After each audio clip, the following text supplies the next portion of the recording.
এই ক্যানভাস ক্যাফেতে সবাইকে স্বাগত। আজকে চলে এলাম নতুন একটা রেসিপি নিয়ে, সেটা হচ্ছে পটলের। বিভিন্ন ভিন্ন ধরনের রান্না আমরা সবসময় খেয়ে থাকি এবং ভালোবেসে থাকি। এই রান্নাটা কিন্তু করে দেখতে পারো, খুব ভালো লাগবে। ফার্স্টে একটা মিক্সিং বোলের মধ্যে পটলের বীজ, পেঁয়াজ আর চিংড়ি মাছ আর তার সাথে কাঁচা লঙ্কা আর কালো জিরে নিয়ে ভালো করে পেস্ট করে নেব। তারপরে গরম করে একটা পাত্রের মধ্যে তার মধ্যে দিয়ে দেবো ঘি এবং গোটা গরম মশলা, এবং তার মধ্যে এই পেস্টটা দিয়ে ভালো করে নেড়ে নেব।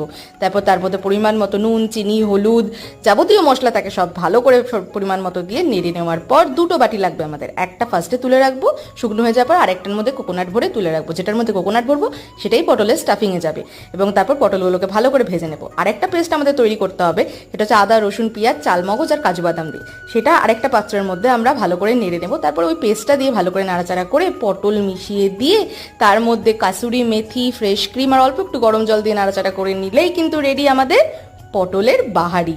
খেয়ে দেখো, বলো কেমন লাগছে। আর যারা খায় না তাদের কিন্তু অবশ্যই খাইও।